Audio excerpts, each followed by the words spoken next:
तहरीक इंसाफ का मौक़िफ़ यह है कि अदालती तहक़ीक़ात हों, वज़ीर आज़म ही का इख्तियार है कि वो अदालत से कह सकते हैं, कमीशन बनवा सकते हैं, इस पर तहक़ीक़ात करवा सकते हैं। आज इसका वादा हो सकता था, आज ये बात हो सकती थी कि निगरान हुकूमत के दौर में जो लोग बेवजह गिरफ्तार हुए, गलत FIRs पर गिरफ्तार हुए, उनकी रिहाई हो सकती थी, लेकिन ऐसी कोई गुफ्तगू उन्होंने नहीं की। तो अगर वो आगे नहीं बढ़ रहे तहरीक इंसाफ वाले, तो आप भी आगे नहीं बढ़ रहे हाथ मिलाने के लिए। जी बिस्मिल्लाहिर्रहमानिर्रहीम। देखिए हम लोग उन आगे बढ़े हैं और हम हमेशा जो है वो चाहे हम हुकूमत में हों या अपोजिशन में हों, हमने हमेशा जो है ये कोशिश की है कि अपोजिशन को साथ लेके चला जाए। और इससे पहले माजी में प्राइम मिनिस्टर शहबाज शरीफ साहब ने जो है वो फ्लोर ऑफ द पार्लियामेंट पे ये कहा था कि हम charter of economy, charter of democracy पे बात करने के लिए तैयार हैं। आज उन्होंने चार्टर ऑफ रिकन्सिलिएशन भी उसमें ऐड कर दिया है।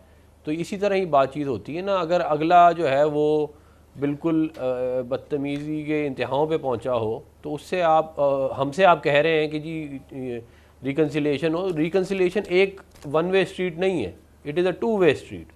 खाली हमारे एंड के ऊपर कह देने से कुछ नहीं होगा। हम तो बहुत दफ़ा कह चुके हैं कि जी चार्टर ऑफ रिकन्सिलिएशन होना चाहिए, चार्टर ऑफ डेमोक्रेसी होना चाहिए, लेकिन अगले अगर इंटरेस्टेड ही नहीं है, वो सिर्फ उनका वन पॉइंट एजेंडा है कि किस तरह इक़्तिदार पर कब्ज़ा किया जाए, तो वो उसके अलावा किसी बात में इंटरेस्टेड है ही नहीं, तो फिर जो है उसके ऊपर हम क्या कर सकते हैं। और फिर देखिए अब आप हुकूमत में, अब आप हुकूमत में, मैं अर्जी करना चाह रहा हूँ, अब आप हुकूमत में हैं, अब आप रिसीविंग एंड पर हैं, अब आपको पार्लियामान को भी चलाना है, आपको हुकूमत को भी चलाना है, और ये कह देना कि मिसाक़ मुफ़ाहमत कर लें, इससे बेहतर ना होता कि बाकायदा जो उनकी तजावीज़ हैं या उनकी डिमांड्स हैं उनको सुन लिया जाता है या उस पर कोई बात कर दी जाती, और आज के दिन कम से कम अपनी अपोजिशन पर वो भरपूर तनकीद ना की जाती जो शहबाज शरीफ साहब ने की। नहीं देखिए, भरपूर तनकीद जो है वो कंस्ट्रक्टिव क्रिटिसिज्म किया है उन्होंने, कोई ऐसी कोई बुरी बात नहीं की, और साथ उन्होंने चार्टर ऑफ रिकन्सिलिएशन भी अनाउंस किया है और उन्होंने ये भी कहा है कि 2 साल से कम वाली जो सज़ा के जो लोग हैं उनको भी हम जो है वो कोशिश करेंगे कि वो बाहर आ जाए। ये मतलब PTI के लिए नहीं है, तमाम पाकिस्तान के लोगों के लिए है। तो ये उन्होंने अनाउंस किया, लेकिन मैं फिर दोबारा ये दोहरा देता हूँ। देखेंगे ये जिन्होंने धरने किए, जिन्होंने प्राइम मिनिस्टर हाउस पे हमला किया, जिन्होंने सुप्रीम कोर्ट पे हमला किया, जिन्होंने PTV पे हमला किया, जिन्होंने बार बार मुल्की निज़ाम को गिराने की साजिश की, बैनुल-अक़वामी साजिशें की, फ़ॉरेन फंडिंग ली, उसके बाद जब उनके ऊपर जो केसेस बने हैं वो बिल्कुल लेजिटिमेट केसेस हैं। वो ये अब अगर उनकी ये ख्वाहिश है कि इमरान खान साहब के ऊपर से करप्शन के केसेस ख़त्म कर दिए जाएँ, तो ये ऐसे ख़त्म तो नहीं हो सकते ना। आपको जो आपने 190 मिलियन पाउंड जो है वो दिया है किसी को, तो वो आपको उसका हिसाब तो देना पड़ेगा। की बात किससे कर रहे हैं? अब इनकी डिमांड, हम मुफाहमत की बात ये कर रहे हैं कि जो रिकन्सिलिएशन चार्टर होगा उसमें पहले माने कि इन्होंने इस मुल्क के साथ किया क्या पिछले 10 साल, और उसके बाद जो है वो सब अपनी अपनी गलतियां माने, तो फिर मामला ये जो कुछ ये करते रहे। ये प्रोजेक्ट इमरान खान पूरा लगा, कैसे धरने दिए, कैसे चाइनीज़ प्रेसिडेंट को नहीं आने दिया, कैसे मुल्क जब हुकूमत मिल गई तो मुल्क के जो जितने हमारे दोस्त ममालिक से सबसे ताल्लुकात ख़राब कर दिए, CPEC को रोक दिया, और इस मतलब मुल्क के अंदर हिजान की कैफियत बर्पा कर दी, और फिर 9 मई हुआ। ये सारा कुछ है, आप कह रहे हैं कि इनको माफ करके दोबारा से लंदन प्लान का वो जिक्र करते हैं, आप इसका जिक्र करते हैं, तो फिर वो आप लोग माने, ये वो लोग माने, तो ऐसे तो नहीं होता ना सर। अगर बात करनी होती है तो फिर बात करने वाला रवैया और लहजा भी इख्तियार करना होता है। नहीं, हमारा बिल्कुल रवैया ऐसा था। हम जब अपोजिशन में थे हमने ऑफर की, जब हम हुकूमत में आए 16 महीने वाली तब हमने ऑफर की, फिर हमने अपोजिशन में ऑफर की इनको, फिर अब हम दोबारा इनको ऑफर की, और उसके अलावा हम क्या करें?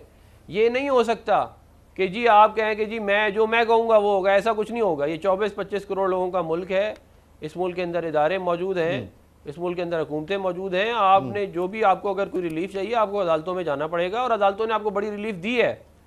इतनी रिलीफ जितनी PTI को अदालतों ने दी है पाकिस्तान की तारीख में किसी और पॉलिटिकल पार्टी को नहीं दी। कोई पॉलिटिकल पार्टी करीब भी नहीं आती। आप एक तरफ मुफाहमत की बात कर रहे हैं, आप एक तरफ मुफाहमत की बात कर रहे हैं, दूसरी तरफ आप ये गुफ्तगू फरमा रहे हैं। जनाब ओवैस अहमद साहब, अहमद ओवैस साहब, आपने आज की तकरीरें भी सुनी, वो जूता लहरा रहे हैं। जी कर दीजिए। वो जूता लहरा रहे हैं हमारे पे, वो सोबिया साहिबा के साथ जो उन्होंने जो उनको बातें बोली हैं वो TV पे बोलने वाली नहीं है। तो उसके बाद आप हमसे ये कह रहे हैं कि हम उनको जो है वो, इस तरह तो नहीं होती ना मुफाहमत, दोनों तरफ से होगा ना मामला। ठीक है, बहरहाल मुफाहमत की ज़रूरत आपको है, पाकिस्तान को है, हुकूमत को है, पार्लियामेंट को है। अहमद ओवैस साहब, अब ये सूरत हाल है कि आप तो एक पोजीशन लिए हुए हैं, आप इस हुकूमत को फाशिस्ट करार दे रहे हैं, आप इसको नाजायज़ करार दे रहे हैं। दूसरी तरफ से वो कह रहे हैं कि जी आपने जो कुछ किया है पहले उसको कबूल कीजिए और मुफाहमत कीजिए। तो आप लोग इस दबाव में के माहौल में मुफाहमत करने पर मजबूर हो जाएंगे? बिस्मिल्लाहिर्रहमानिर्रहीम। देखिए, जो कुछ वहाँ पे हो रहा है और जैसा ये एक्सपेक्ट कर रहे हैं, सवाल ये है कि अगर शहबाज शरीफ साहब ज़रा से भी मॉरल करज उनके अंदर होती तो वो दो बातें करते। एक, वो कहते हैं कि 9 मई के वाक़े के जुडिशल इंक्वायरी कराएंगे। हमने कभी नहीं कहा कि जो लोग वहाँ कसूरवार हैं उनको सज़ा ना दी जाए, लेकिन हमने ये कहा है कि बेकसूर लोगों को पकड़ा गया है, आप इंक्वायरी तो कराएं वहाँ की, और एक जुडिशल इंक्वायरी हो। सबसे पहला काम इनको चाहिए था। लेकिन क्योंकि ये ऑर्केस्ट्रेटेड प्लान जो है ये शहबाज शरीफ का अपना बनाया हुआ था, जिसमें फ़ौज को मुलविस करके भी इन्होंने फंसाया, इसलिए ये कभी ये बात नहीं करेगा। दूसरी बात, इन्होंने, आपको अगर पीछे चले जाए 1977 में, जब भुट्टो साहब के ज़माने में इंतखाबी रिगिंग के ऊपर ख़िलाफ़ बड़ी कैंपेन चली थी और एजिटेशन हुए थे, तो भुट्टो साहब ने बाकायदा कमीशन अपॉइंट किया था, कमीशन बनाया गया था और एक्सपेडाइट किया गया था कि वो जो इनके रिगिंग के केसेस जो हैं कोर्ट में जो आए हैं उनको सब काम छोड़ के डे टू डे बेसिस के ऊपर उनको फ़ौरन फैसला किया जाए। तो इनको ये भी चाहिए था ठीक है कि ये ऐसी सजहन भी वहाँ पे देते। लेकिन सवाल ये है कि उन्होंने ऑन दी कॉन्ट्ररी क्या बात की कि देखो जी, वो जिस वक्त वो कोविड का ज़माना था तो स्पीच करने के लिए इमरान खान ने स्पीच की और मैं स्पीच करने आया तो वो चले गए और इनको ख्याल नहीं रहा था कोविड का ज़माना है। भाई, कोविड के ज़माने में इमरान खान को तो इतना ख्याल था कि उन्होंने जितने पाकिस्तान में नीचे तबके के लोग थे उनको बाकायदा पैसे बांटे, क्योंकि उस सारा मुल्क जो स्टैंड हुआ हुआ था। बहुत सी बातें और की उनको शहबाज देखा- शरीफ साहब ने भी और उमर अय्यूब साहब ने भी। सर ये मामला आगे कैसे बढ़ेगा? अगर एक बात जी, मैं जी। आपके बता मुल्क में देखिए, इफ़हाम बात व तफ़हीम- सुनें। जी, दूसरी बात ये कहते फरमाएं। दूसरी बात ये है कि देखिए, ये इनकी कैफियत तो ये है कि एक पीसफुल घर में डाका मारा है। जिस तरीके से ये रिगिंग हुई है उस तरीके से उसके बाद कहें कि ये शोर ना मचाए। जिस आदमी के साथ जुल्म होगा, ज़्यादती होगी, उसके लिए कोई एथिक्स नहीं होते। ये एथिक्स जो हैं ये तमाम के तमाम एक उस वक़्त होते हैं जब पीसफुल माहौल होते हैं।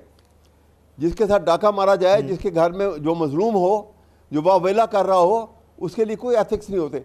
इनको इन बातों का ख्याल तो इनको, ये अब हुकूमत इन्होंने बना ली, गलत बना ली, ये इन बातों का ख्याल करें और ज़्यादा अपनी मैग्नेनिमिटी दिखाएं, आगे चलें और हालात को सुधारने के लिए कोई स्टेप लेने की कोशिश करें। लेकिन ये वो नहीं ये कर सकते क्योंकि इनके पीछे स्ट्रिंग पुल करने वाले भी कोई और बैठे हुए हैं। उन्होंने जितना इनको कहा है उन्होंने उतनी बात कर दी। अब आपने ये बड़ा अनफॉर्चुनेट है अहमद जो ओवैस साहब, जैसा पाकिस्तान के आपने साथ हो रहा फरमाया, है।